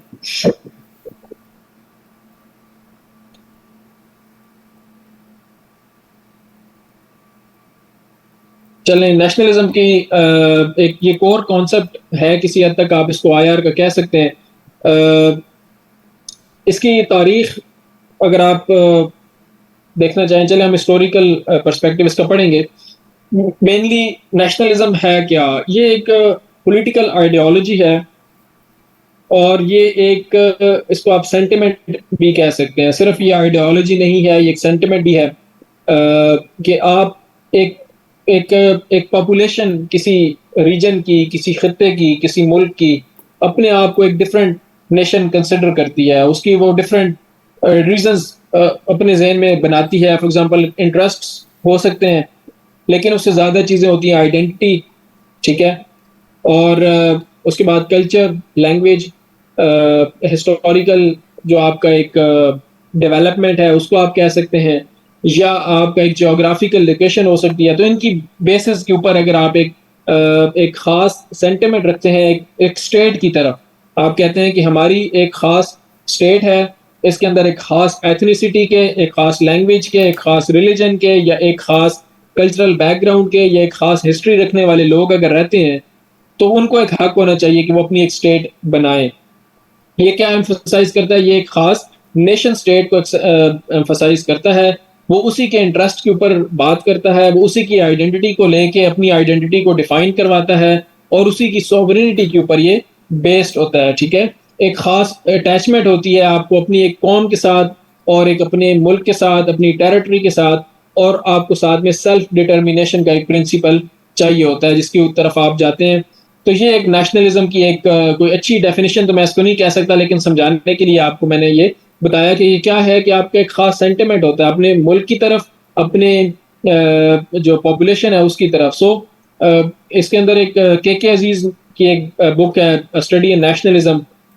उन्होंने इसको एक डिफाइन इस तरह से किया है कि आप नेशनलिज्म ये है कि जब एक कौम अपने आप को कौम कह देती है, तो बेसिकली आपको एक्सेप्ट करना पड़ता है कि वो वाक़ई कौम है। मसलन एक पूरी कौम जिस तरह पाकिस्तान है, तो पाकिस्तान के लोगों ने एक ख़ास ज्योग्राफिकल रीजन के लोगों ने अगर एक सबने ये बना लिया है कि हम एक अलग कौम है, तो फिर आप कुछ नहीं कर सकते। आप कहते रहें कि जी आपकी लैंग्वेज नहीं मिलती या आपकी तो हिस्ट्री डिफरेंट है या आपके तो सूबे डिफरेंट हैं, जो भी है। लेकिन जब एक खित्ते के लोगों ने कह दिया कि जी हम तो एक डिफरेंट कौम है, तो बेसिकली फिर आप उसके ऊपर आप कुछ नहीं कर सकते। अगर वो स्ट्रांग हैं तो अपना मुल्क वो बना ही लेंगे। इसका इम्पैक्ट क्या होता है स्टेट के बिहेवियर के ऊपर? जब आपने कहा कि हमारी स्टेट ही हमारी आइडेंटिटी है, हमारी स्टेट ही हमारी सब कुछ है, हम जैसे हमारा नारा है सबसे पहले पाकिस्तान का, ठीक है? या डिफरेंट इस तरीके से अगेन ट्रंप ने कहा मेक अमेरिका ग्रेट अगेन, या इसी तरह से इंडिया की एक अपनी सेंटिमेंट है अपने स्टेट की तरफ। तो ये स्टेट की फॉरेन पॉलिसी को भी फिर इम्पैक्ट करता है। जब आपने इंटरेस्ट आपने देखा कि जी पाकिस्तान के इंटरेस्ट सबसे ज़्यादा सुप्रीम है, सबसे पहले पाकिस्तान, हमने सिर्फ अपने पाकिस्तान के हवाले से देखना है, तो फिर आप ये नहीं देखेंगे कि आपके नेबर को क्या फ़ायदा हो रहा है या नुकसान हो रहा है। आपने सिर्फ अपने यानी इसका फिर क्या आ जाएगा, रियलिज्म के ऊपर आप आ जाएंगे। और नेशनलिज्म बेसिकली आपके कॉन्सेप्ट ही रियलिज्म के अंदर बेस्ड है कि आप कहते हैं कि हमारा नेशनल इंटरेस्ट ही सबसे ज़्यादा सुप्रीम है और हम उसी को ही देखेंगे। हम अपनी नेशनल सॉवरेनिटी को प्रोटेक्ट करेंगे, हम अपने इंटरेस्ट्स को प्रोटेक्ट करेंगे और उसको प्रोटेक्ट करने के लिए हम किसी हद तक भी जा सकते हैं। नेशन के इंटरेस्ट को वो क्या करते हैं, वो कहते हैं कि हमें ये ज़्यादा अजीज हैं, और जो इंटरनेशनल इंटरेस्ट्स हैं या जो ग्लोबल कोऑपरेशन है उसको वो कहते हैं कि ठीक है, अगर हमारे मुल्क के हक में है तो फिर हम कोऑपरेट करते हैं, अगर हमारे मुल्क के हक में नहीं है तो हम कोऑपरेट नहीं करते। तो आपका प्राइम क्या बन जाएगा, आपकी प्रायोरिटी क्या बन जाएगी, आपकी अपनी नेशन बन जाएगी, आपका अपना मुल्क बन जाएगा। फिर इसका जोर होता है आइडेंटिटी के ऊपर। आप कहीं भी जाते हैं, आप अपने आप को पाकिस्तानी कहते हैं, आप पाकिस्तानी क्रिकेट टीम को सपोर्ट करते हैं, आप पाकिस्तानी मिलिट्री को सपोर्ट करते हैं, आप अपने लैंग्वेज को सपोर्ट करते हैं, आप अपने लिबास को सही समझते हैं, ठीक है? तो आपका एक खास आइडेंटिटी बन जाती है, जो आप कहीं पे भी जाते हैं तो आप उसी के उसको अपने आइडेंटिफाई करते हैं कि जी आप कौन है, जी मैं पाकिस्तानी हूँ या मैं इंडियन हूँ या मैं चाइनीज हूँ। तो आपके एक खास उसको एक सेंस ऑफ बिलोंगिंग आती है, एक खास आपकी एक आपको पता चल जाता है। 10 लोग बैठे होते हैं, उसमें से अगर 2 लोग एक खास मुल्क के हैं तो आप फौरन उनकी वैल्यूज से, उनके कल्चर से, उनकी जो लिबास है, उनकी बात करने के अंदाज से, या उनके जो इवन कॉन्सेप्ट्स हैं या उनकी जो आइडियोलॉजी है, उससे ये आपको पता चल जाता है कि ये इस खास मुल्क के लोग हैं। फिर इसकी एक इम्पैक्ट नेशनलिज्म का क्या पड़ता है कि नेशनलिस्ट मूवमेंट्स होती हैं। मसलन स्कॉटलैंड के अंदर एक नेशनलिस्ट मूवमेंट चल रही है। स्कॉटलैंड को कोई ऐसा प्रॉब्लम नहीं है यूके से, वहाँ के जो लोग हैं उनको उनके राइट्स पूरे मिल रहे हैं, वो वहाँ पे उनके फ़ायदा भी उनको हो रहा है, उनको यूके से प्रोटेक्शन भी है, सारी चीज़ें हैं। लेकिन वो नेशनलिस्ट जो उनका सेंटिमेंट है वो उनको मजबूर करता है कि वो बार बार एक रेफरेंडम की तरफ जाते हैं, वो सेल्फ डिटर्मिनेशन की तरफ जाने की कोशिश करते हैं। तो उनकी एक खास पॉपुलेशन का एक तबका है जो कहता है कि नहीं, हम अलग कौम है तो हमें अलग रहना चाहिए, हमें यूके के अंडर नहीं होना चाहिए। तो एक खास नेशनलिस्ट मूवमेंट जो है वो नेशनलिज्म की बेस के ऊपर होती है। एक तो सेसेशनिस्ट मूवमेंट, यानी आप किसी दूसरे मुल्क से अलग होने की कोशिश करते हैं, और इरेडेंटिस्ट मूवमेंट, यानी आप कोशिश करते हैं कि आप एक अपना खोया हुआ मकाम दोबारा हासिल कर सकें, ठीक है? तो ये 2 किस्म की मूवमेंट्स नेशनलिज्म इसको प्रमोट करता है। इंडिया की अगर आप मिसाल लें तो अखंड भारत का एक कॉन्सेप्ट है, वो आप इरेडेंटिज्म की तरफ आप उसको इशारा करेंगे। ये जब आप रशिया की तरफ कहा, कुछ एनालिस्ट कहते हैं कि रशिया जो अभी यूक्रेन के अंदर कर रहा है वो अपना खोया वो मकाम वापस हासिल करना चाहता है। ये चाइना है तो अपने आप को इंक्रीजिंगली असर्ट कर रहा है, तो वो कहता है कि वो एक अ सेंचुरी ऑफ ह्यूमिलिएशन एक चाइना उसको नाम देता है कि जो पिछले 100 साल थे, जिसमें ब्रिटेन ने हमारे ऊपर कब्ज़े किए, हमें एक्सप्लॉइट किया गया, जापान ने हमारे ऊपर हमले किए, अमेरिका ने हमें एक्सप्लॉइट किया, तो ये सेंचुरी ऑफ ह्यूमिलिएशन है जिससे हम अब निकल के बाहर आ रहे हैं, तो हमें चाइना को हमारा जो हमारा मकाम हमारा बनता है वो हमें देना चाहिए। ये ज़रूरी नहीं कि ये आपके फिज़िकल आप टेरिटरी को अचीव करने की कोशिश करें, इसके अंदर एक सिर्फ़ एक नेशनलिस्ट सेंटिमेंट आपका इंटरनेशनल लेवल पे वैसे भी हो सकता है। फिर एक रीयूनिफिकेशन की हमने बात की तो मैंने आपको अखंड भारत की मिसाल दे ली, ठीक है? तो ये कुछ इसका नेशनलिज़्म का एक ख़ास इम्पैक्ट होता है जो आपका एक उसकी वजह से कुछ कॉन्फ्लिक्ट्स हो सकते हैं, कश्मीर उसकी एक बहुत बड़ी मिसाल है या उसके टेरिटोरियल डिस्प्यूट्स अगेन वही बात आ गई। फिर ग्लोबलाइज़ेशन और नेशनलिज़्म आपस में एक-दूसरे के साथ काफ़ी हद तक जो है ना वो किसी हद तक आप कह सकते हैं कि एक चैलेंज है, ग्लोबलाइज़ेशन के लिए चैलेंज है नेशनलिज़्म और नेशनलिज़्म के लिए चैलेंज है ग्लोबलाइज़ेशन। तो ये एक-दूसरे के लिए काफ़ी हद तक एक-दूसरे को चैलेंज करते हैं। लेकिन एक-दूसरे को सेंटिमेंट्स जो है वो उनको स्ट्रेंथन भी कर सकते हैं। आप फॉर एग्ज़ाम्पल आपकी कुछ आइडेंटिटीज़ होता ये है कि जब आप किसी जगह पे कोई एक कॉन्सेप्ट इंट्रोड्यूस करवाते हैं, मिसाल के तौर पे अगर आप पाकिस्तान की हुकूमत ग्लोबलाइज़ेशन को प्रमोट करने के लिए मार्केट रिफॉर्म्स करने की कोशिश करती है, तो उसके अगेंस्ट एक सेंटिमेंट उभरता है, ठीक है?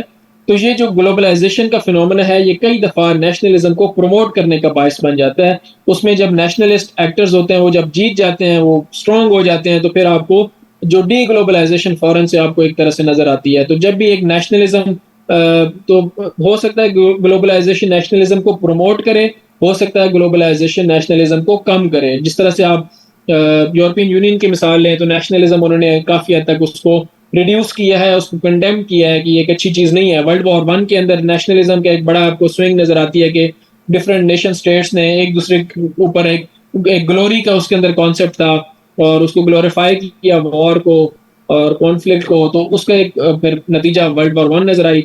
वर्ल्ड वॉर 2 के अंदर भी यही चीज़ हुई कि जर्मनी ने अपने आप को असर्ट किया, जर्मन नेशन को इटालियन नेशन ने अपने आप को असर्ट करने की कोशिश की, तो कंडेम किया गया नेशनलिज्म को। तो यानी ये आपस में एक-दूसरे के साथ ये इनकी एक रहती है कि हो सकता है कि वो एक-दूसरे को स्ट्रेंथन करें, हो सकता है कि वो एक-दूसरे को काउंटर करें। इंटरनेशनल ऑर्गेनाइज़ेशन जो है वो किस तरह से वो नेशनलिज्म को इम्पैक्ट करती हैं। आपके अंदर अगर पाकिस्तान के अंदर आईएमएफ अगर कोई करती है कोई चीज़, तो अक्सर उसको रेसिस्ट किया जाता है और ख़ास तौर पे उसको बड़ा नेगेटिव लिया जाता है। पॉलिटिक्स का के अंदर आपको नज़र आता है कि ये तो आईएमएफ के गुलाम हो गए हैं या आईएमएफ हमारा बजट बाँध रहा है। आईएमएफ किस चीज़ को रिप्रेज़ेंट करता है? वो इंटरनेशनल इंस्टीट्यूशन को रिप्रेज़ेंट करता है और ख़ास में साथ-साथ वो ग्लोबलाइज़ेशन को भी किसी हद तक रिप्रेज़ेंट करता है। तो नेशनलिज़्म अक्सर जो है वो रेज़िस्ट करता हुआ नज़र आता है हमें इंटरनेशनल इंस्टीट्यूशंस को। अब उसकी एक मिसाल आप चाइना की ले सकते हैं कि 9 डैश लाइन चाइना ने एक एस्टैब्लिश की हुई है साउथ चाइना सी के अंदर। चाइना कहता है कि हमारा हक है साउथ चाइना सी पे, लेकिन जो इंटरनेशनल कन्वेंशन है इसका एक इंटरनेशनल कन्वेंशन ऑन सीज है, पता नहीं उसका यूएन क्लॉस है शायद, UN convention on law of the seas है, यूएनसीएलओएस है शायद। वो ये कहता है कि एक जो मुल्क है उसकी जो टेरिटरी होती है ना, जो उसकी साहिल होता है उसके अंदर वो 200 नॉटिकल माइल्स तक होता है, जिसके ऊपर उसका कंट्रोल होता है। उसके बाद फिर एक एक्सक्लूसिव इकोनॉमिक जोन होता है। तो चाइना कहता है कि हम इसको नहीं मानते, ये साउथ चाइना सी के अंदर जो 9 डैश लाइन है हम सिर्फ उसको मानते हैं। तो यहाँ पे एक नेशनलिज्म आपको इंटरनेशनल ऑर्गेनाइजेशन के अंदर या एक ऑर्गेनाइजेशन या एक ट्रीटी के साथ आपको एक कॉन्फ्लिक्ट के अंदर नजर आता है। सो ग्लोबल गवर्नेंस का जो कॉन्सेप्ट है या कोऑपरेशन जो है वो काफी हद तक उसके अंदर आपको हिंड्रेंस नजर आती है। इसी तरह आपको अगर क्लाइमेट चेंज के ऊपर आपने देखना है तो ट्रंप ने फॉर एग्जांपल प्रेसिडेंट ट्रंप ने पेरिस क्लाइमेट अकॉर्ड से पुल आउट कर लिया। उसने कहा जी हम अपने मुल्क को बचाना चाहते हैं, हम अपने मुल्क की इकोनॉमी को देखना चाहते हैं, हमने अपने मुल्क के अंदर इंडस्ट्री को सपोर्ट करना है, हमने क्लाइमेट इस एग्रीमेंट को नहीं मानना। इसी तरह चाइना इंडिया ये भी है, तो इसी तरह से ये कोशिश करते हैं कि अपनी मुल्क की इंटरेस्ट्स को पहले देखें और ये जो इंटरनेशनल कोऑपरेशन है उसको वो बाद में देखें, क्योंकि इसके अंदर सॉवरेनिटी, सेल्फ डिटर्मिनेशन, एक नेशनल प्राइड, ये चीज़ें ज़्यादा आ जाती हैं। और फिर ज़ाहिर आप अपने मुल्क के लोगों के बारे में उनके सेंटिमेंट्स को ज़्यादा प्रेफर कर रहे होते हैं, तो आपको कोऑपरेशन के तरफ आप थोड़ा सा कम ध्यान देते हैं।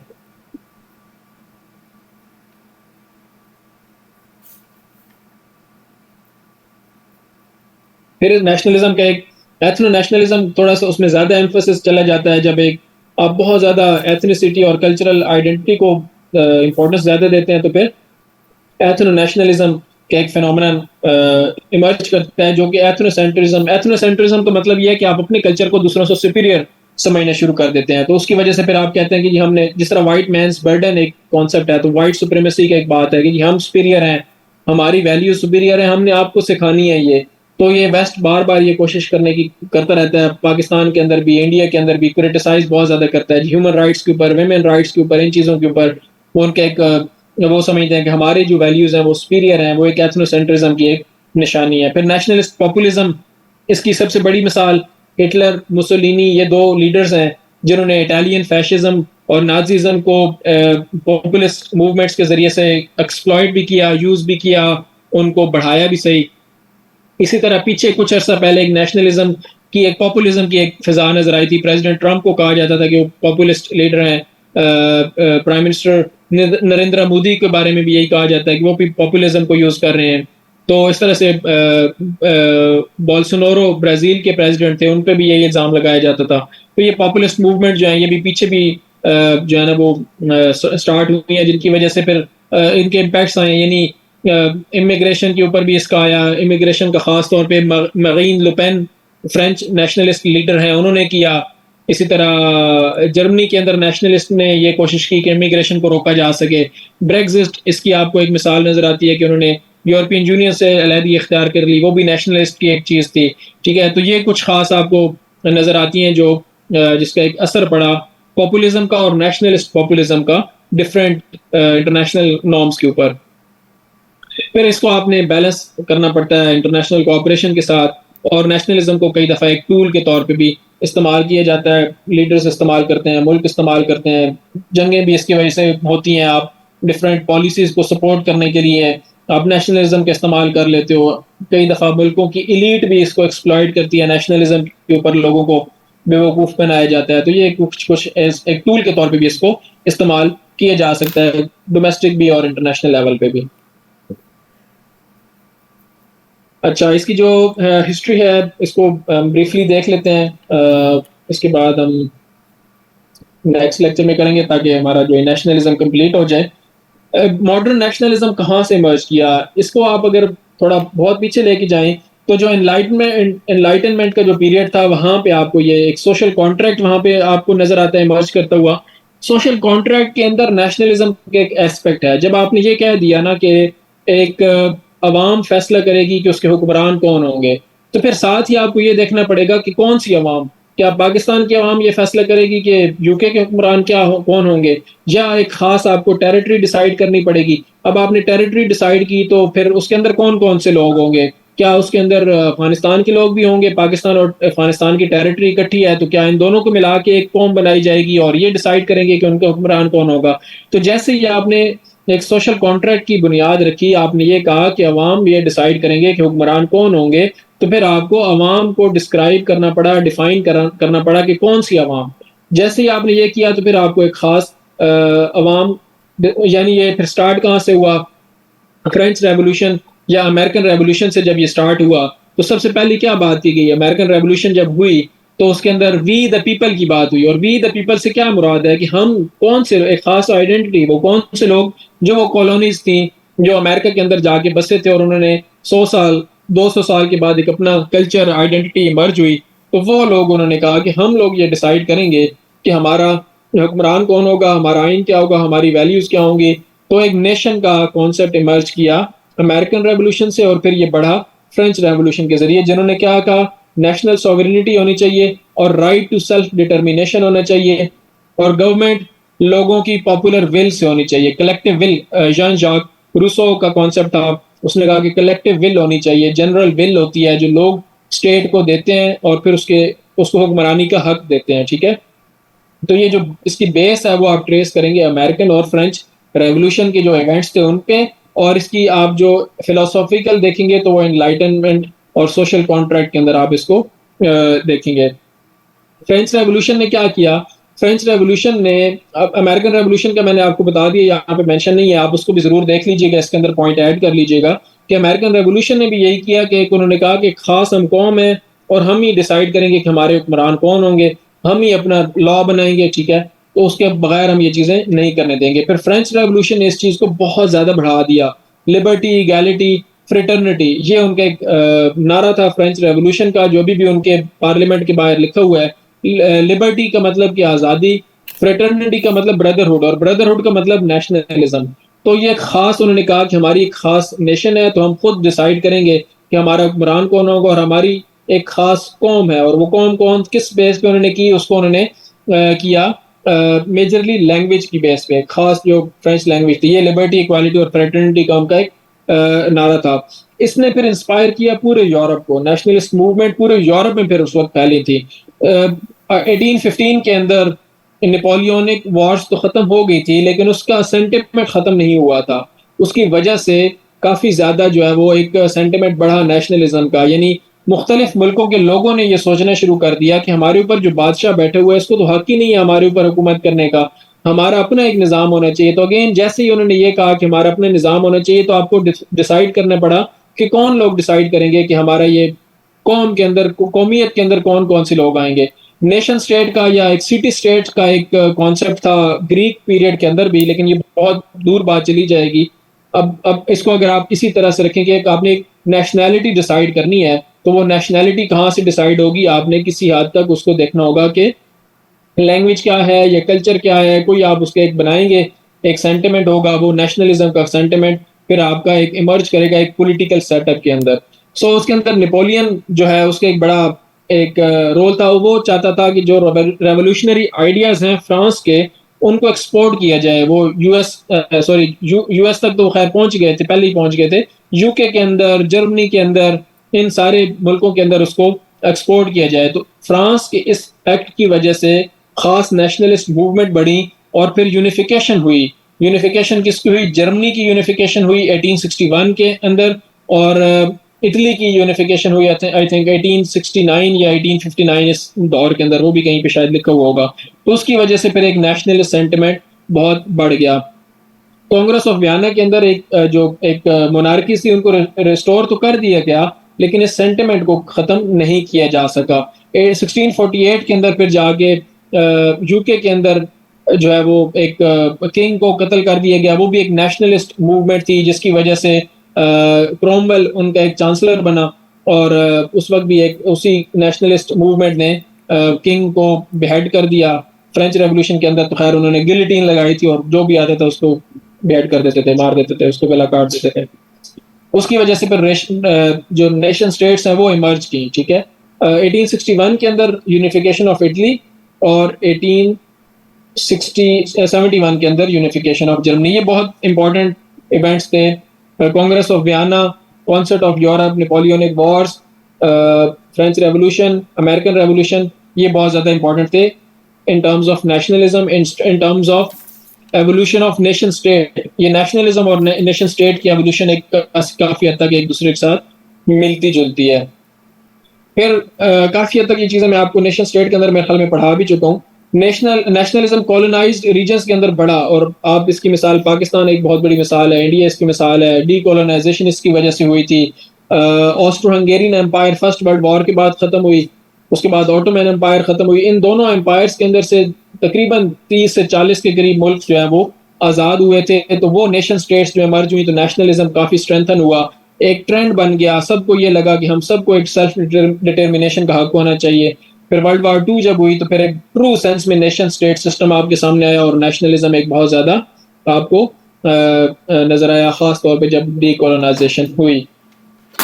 फिर कोल्ड वॉर के अंदर भी एक राइवलरी चलती रही, जिसके अंदर नेशनलिज्म को यूज किया गया दोनों स्टेट्स के तरफ से। एक तरफ से यूएस ने यूज किया, दूसरी तरफ से सोवियत यूनियन ने उसको यूज किया। एक मिसाल के तौर पे वियतनाम के अंदर साउथ वियतनाम और या नॉर्थ और वेस्ट का मेरे ख्याल में वो प्रॉब्लम था, तो वो उनको यूज किया गया। एक तरफ से यूएस ने उनको साथ दिया, दूसरे ने कम्युनिस्ट रशिया ने उनका साथ दिया, और चाइना ने, तो उनको यूज किया गया एक दूसरे के खिलाफ इस नेशनलिस्ट सेंटिमेंट को। तो अब ये वर्ल्ड पावर, जो ग्रेट पावर पॉलिटिक्स के अंदर भी इसका इस्तेमाल हुआ।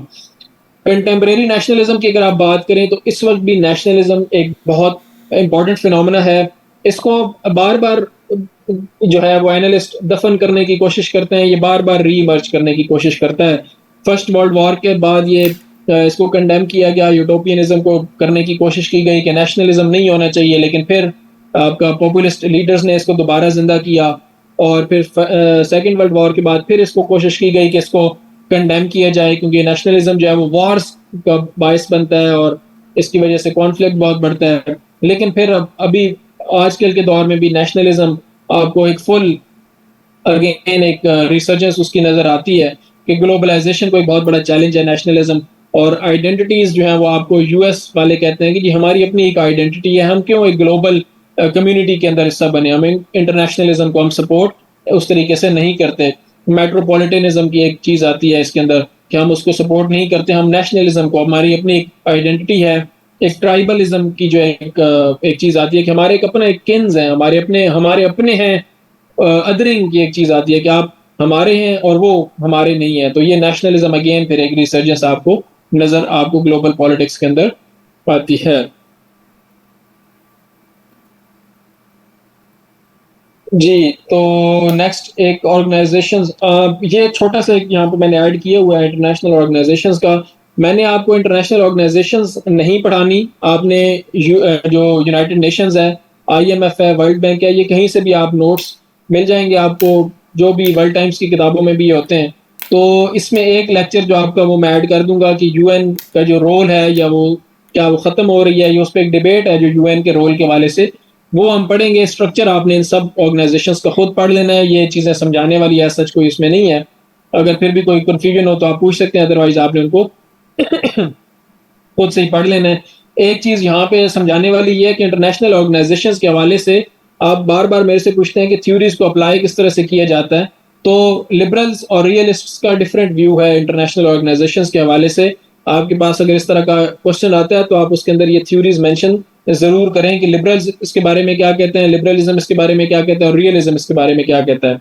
लिबरलिज्म तो ये कहता है कि जो इंटरनेशनल ऑर्गेनाइजेशंस होती हैं वो क्योंकि स्टेट्स आपस में कोऑपरेट करना चाहती हैं, वो एक दूसरे का फायदा भी करना चाहती हैं और अपना फायदा भी करना चाहती हैं, तो वो इसलिए वो इंटरनेशनल ऑर्गेनाइजेशंस बनाती हैं ताकि वो सारे मिलके एक दूसरे का फायदा करें और कोऑपरेशन हो सके, और ताकि सबको इसका फायदा हो सके, और साथ में जो उनकी म्यूचुअल वल्नरेबिलिटीज हैं उनको कम से कम किया जा सके। ठीक है, तो उसके अंदर फिर कम्प्लेक्स इंटरडिपेंडेंस भी आ जाती है कि ये आजकल के दौर की मजबूरी है। जिस हद तक हमारे इंटरडिपेंडेंस हो चुकी हुई है, आपको इंटरनेशनल ऑर्गेनाइजेशंस के बगैर गुजारा ही नहीं है। इंटरनेशनल ट्रेड को आप कैसे चलाएंगे अनलेस कि आपके पास एक इदारा हो जो उसको रेगुलेट कर सकता हो, या जो कॉन्फ्लिक्ट रेजोल्यूशन के मैकेनिज्म आपको दे सकता हो।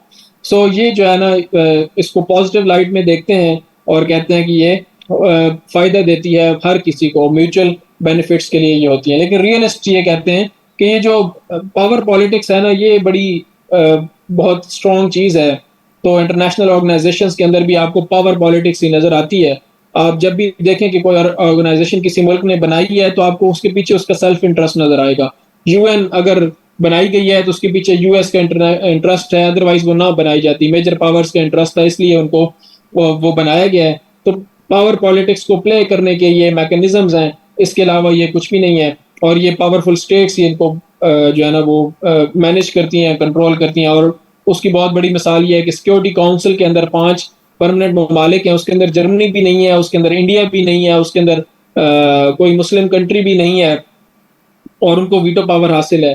तो ये कैसा इम्बैलेंस आपने क्रिएट कर दिया कि आपने एक खास मुल्कों को एक खास इख्तियार दे दिए कि एक तरफ जनरल असम्बली के 190 ममालिक एक तरफ हो जाएं, ये 100 और 190 की जो बात हो उसको रद्द करने के लिए एक मुल्क वीटो कर देता है, तो 190 की कोई अहमियत नहीं, और उसे एक मुल्क की वजह से जो है वो एक मामला हो ही नहीं सकता। सो रियलिज्म ये कहता है कि ये जो इंटरनेशनल ऑर्गेनाइजेशंस बनाई तो जाती हैं, वो उसको एक्सेप्ट तो करते हैं, लेकिन वो ये कहते हैं कि इसका मकसद पावर पॉलिटिक्स ही होती है। ये एक इंस्ट्रूमेंट है स्टेट का, पावरफुल स्टेट्स का, वीक स्टेट्स के ऊपर चेक रखने के लिए।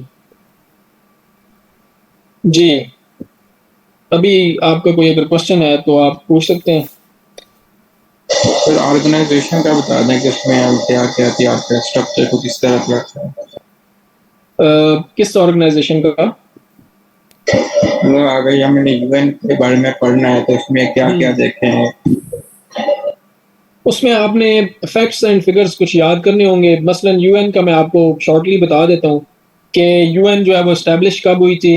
डेट अब मुझे याद नहीं है, शायद 24 अक्टूबर 1945 है या इस तरह से कुछ है। उसके बाद फिर उसके अंदर कितने मेंबर्स हैं वो अगर आप याद कर सकें, इतना कोई ज़रूरी भी नहीं है, आपको ज़रूर बहुत ज़्यादा नहीं हो तो भी गुजारा चल जाएगा। उनका हेडक्वार्टर कहाँ पे है ये आपको याद हो जाए, एमसीक्यूज में तो खैर पूछ ही लेते हैं वो। फिर उसके बाद ऑर्गन्स की अगर बात आ जाती है कि उनका रोल क्या है। यूएन का एक खास पर्पस है, आपने उसका पर्पस याद कर लेना है कि उसके 4 या 5 उसके पॉइंट्स हैं जिसके अंदर वो जो है ना उसका एक गोल है, एक उसका मिशन है। ये पर्पस आप जब सर्च करेंगे वो आपके पास आ जाएगा। फिर वो हर ऑर्गेनाइजेशन का एक पर्पस होगा, वो आपने देख लेना है। फिर उसके बाद आपने ऑर्गन्स देख लेना है, खासतौर पे यूएन के अगर आप देखें तो एक सिक्योरिटी काउंसिल है, एक उसकी जनरल असेंबली है, एक उसका सेक्रेटरीट है, एक ट्रस्टीशिप काउंसिल है, एक economic and cultural development organization है, ये कॉरपोरेशन है, इस तरह से कुछ है, कोऑपरेशन है। और ये 6 उसके, और एक इंटरनेशनल कोर्ट ऑफ जस्टिस, ये 6 उसके ऑर्गन्स हैं। तो ये आपने उसका स्ट्रक्चर देख लिया, एक यानी ऑर्गेनाइजेशन किन ऑर्गन्स के ऊपर रन करती है, उसका स्ट्रक्चर क्या है, उसके पिलर्स क्या हैं जिसके ऊपर वो खड़ी है। तो ये आ जाती हैं। इस तरीके से आपने उसका एक देख लेना है। यूनाइटेड नेशंस का अगर आप कोई भी देखेंगे, कोई किताब आपके पास अगर हेल्पिंग बुक है तो उसके अंदर यूनाइटेड नेशंस के टॉपिक में आपको ये सारी इंफॉर्मेशन दी हुई होगी जो कि आपने याद करनी है। इसके अंदर कुछ समझने वाली ऐसी चीज़ें मेरा नहीं ख्याल क्यों होगी। 24 अक्टूबर 1945 जी।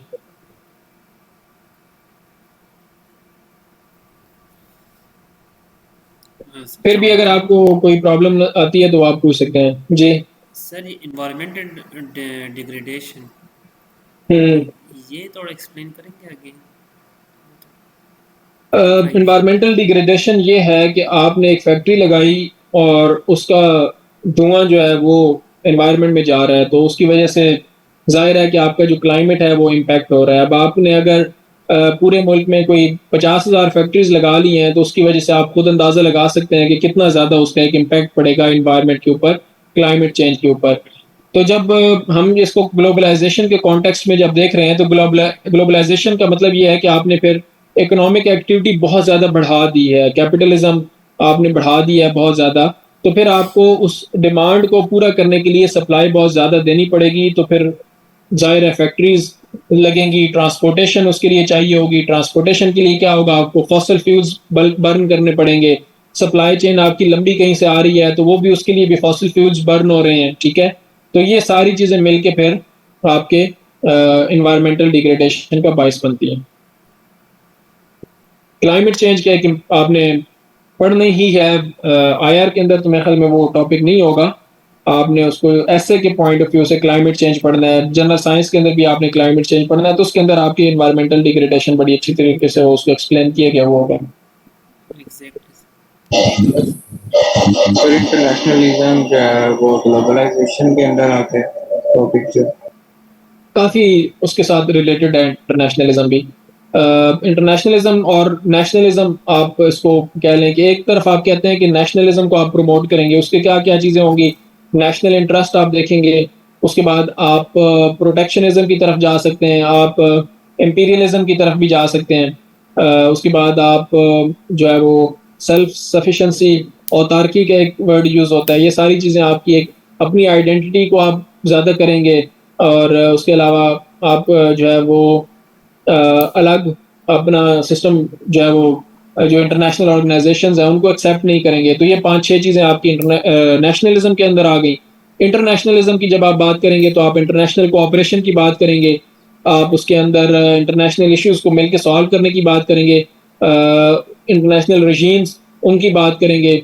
आप अपनी सॉवरेनिटी को कॉम्प्रोमाइज़ करेंगे, आप कहेंगे कि सॉवरेनिटी इतनी इंपॉर्टेंट नहीं है, कोऑपरेशन के लिए कोई बात नहीं है, सॉवरेनिटी पे कॉम्प्रोमाइज़ चल जाएगा। यूरोपियन यूनियन की अगर आप बात करें तो वो ज़ाहिर इंटरनेशनलिज्म तो नहीं है, लेकिन एक उसका एक शॉर्ट फॉर्म आप कह सकते हैं। खास रीजन के अंदर आप देखें कि एक उन्होंने एक इंटरनेशनल यूरोपियन कमीशन एक बना हुआ है, एक यूरोपियन पार्लियामेंट उन्होंने बनाई हुई है, एक यूरोपियन कोर्ट उन्होंने बनाई हुई है। और वो जो पार्लियामेंट फैसला करती है तो यूरोपियन यूनियन के तमाम ममालिक को वो फैसले मानने पड़ते हैं।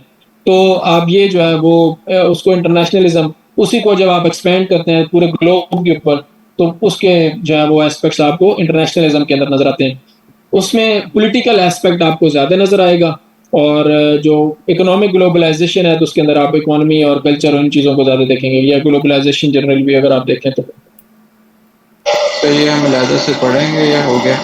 ये हम अलहदा से नहीं पढ़ेंगे, आप इसको खुद से पढ़ सकते हैं कि उस कॉन्सेप्ट बिल्कुल वही है, इसमें कोई नई चीज़ नहीं है। तो इसमें अगर आपको कोई चीज़ समझ नहीं आती तो फिर आप मेरे से कर लेंगे, क्योंकि मैं चाह रहा हूँ कि मैं आपको वो चीज़ें पढ़ा लूँ जो आपको थोड़ा-सा समझाने वाली हैं, जिसमें आपको कन्फ्यूजन हो सकती है। तो उसमें अगर आपको कोई प्रॉब्लम आती है, तो आप वो मेरे से पूछ सकते हैं। कोई बहुत ज़्यादा इम्पोर्टेंट टॉपिक भी वो नहीं है इंटरनेशनलिज्म का, ग्लोबलाइजेशन ज़्यादा यूज़ होता है, तो इस पे क्वेश्चंस अक्सर आते रहते हैं, तो इसलिए फिर इसको ज़रा मैंने डिटेल में आपको इसलिए पढ़ाया है ये। ओके। शफीक असाइनमेंट, मैं चले आप ये ना यहाँ पे नोट लिख लेता हूँ, फिर मुझे भूल ना जाए असाइनमेंट, ताकि मैं आपको दे दूँ कोई।